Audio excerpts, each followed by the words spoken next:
Hey guys, it's Bree and welcome back to another video. So for today's video, I'm going to be doing my November monthly wrap up. Now this video is being recorded pretty late. Honestly, my recording schedule has been completely out of whack recently and I haven't been able to record basically at all, which is really sad because I want to do a lot of videos, but it's become so hard to do videos. Anyway, let's just jump right into it. So one of the first volumes that I read in November was the first volume of That Wolf Boy Is Mine. Now I actually picked up this volume at a thrift store and it was like $3, so I was like, why not? I really enjoyed Love and Focus, the other series by Yoko Nigiri. Oh, by the way, this is by Yoko Nigiri. And this first volume of this kind of short shoujo series didn't really disappoint. It features a main character who starts out at a new school in a really small town, very classic trope, and then apparently there's like wolf boys who go there, so yeah, fun content, that's for sure. I will likely be picking up the rest of the series at some point. It's really nice to get into really short series. I've really been loving like under 5 volume series right now. It's just so nice to have in your collection. It's so easy to get. The next manga that I want to talk about is Sanzan and Comet Girl by Yuriko Akase. Now this volume completely blew me away. It was so fun to read. It is entirely in color and it was so wonderful, and it reads like a lot of 80s or 90s manga, specifically manga like Urase Yatsura. I don't even know if I said that right, but like, you know, with Lum. This series was just pure nostalgia in that way for the art style. It was so 80s, and even the colors felt that way. It feels like this entire volume was colored in watercolor or inks, which I find insane because there's so many pages in this volume. I'm like, that would take forever. But Comet Girl in particular is super charming in this volume.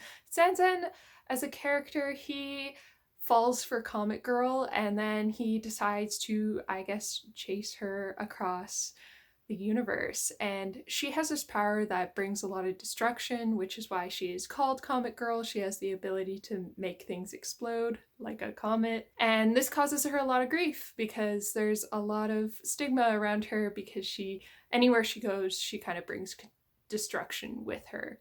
So in a way, this volume is kind of her discovering her own purpose and also Sanzan, I guess, confessing his love for her. So very cute story, wraps up super well.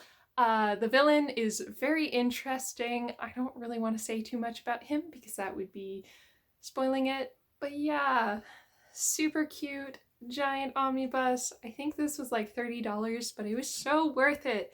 Super rare to have color manga that's like actually print on regular manga paper. It's not print on like that glossy photo paper, which I prefer it to not be on glossy photo paper because it just, I don't know. I just find that it becomes too heavy of a volume if it's printed on that glossy photo paper. All right, on to the next manga. So the next manga I want to talk about is volume 10 of Welcome to the Ballroom. I have recently been binging through all of Welcome to the Ballroom now that I finally caught up on collecting the volumes. This series is so fun. It is a shonen sports series. That's like the closest genre it is. It reads like a sports manga. It is very intense. There is a lot of sweat just in general. That's just how like very intense moments. I didn't know that ballroom dancing could be nearly that intense. Mostly because I really suck at it. But yeah, I really loved this volume. And just like an interesting thing about this manga is they really like to go into the ballroom dancing rivals' backstories, and you kind of get a feel for why they're dancing versus why the main character is dancing. And of course that makes it all the more intense, why, you know, everyone has their own personal reason for dancing. And also like because of the way that ballroom dancing is, you don't really have everyone just being in high school or being the same age as each other. There is a lot of different people from a lot of different walks of life, and that's definitely something that I find really interesting in this series. Now, of course, the main character, Tatara, I think it is, he is still struggling with his partner in this volume, and they have such a fiery dynamic that makes it so hard for them to dance together, and I find that really interesting, and I'm really hoping that they can pull through to do well in competitions, and I am so excited for the next volume. In the month of November, I also started reading Satoko and Nora by Yupechika.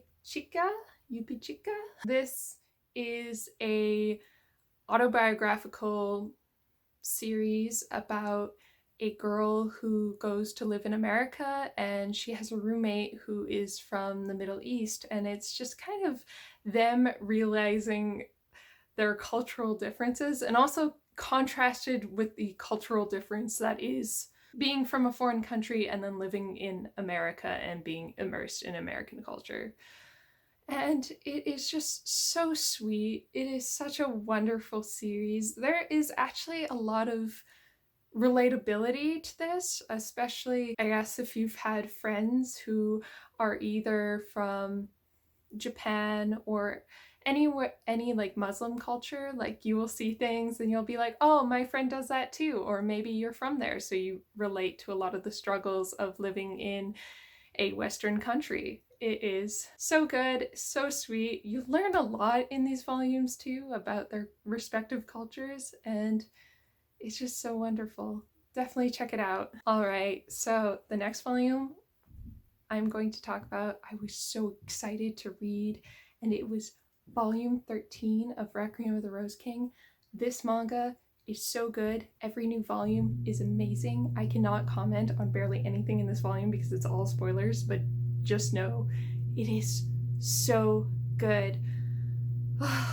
This volume set up a lot of more romantic angle elements, which was interesting to see. I swear, when I saw this volume cover, I'm like, oh no, we're amping up for the end of the series. And I think we still are. I just don't know how long it's still gonna go.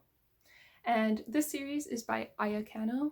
Really, really good series. So that is all of the manga that I'm going to talk about in this wrap up. I do have a few reviews planned for some of the manga that I read in November that I didn't include in this wrap up, just because I thought that they deserved their own sort of spotlight.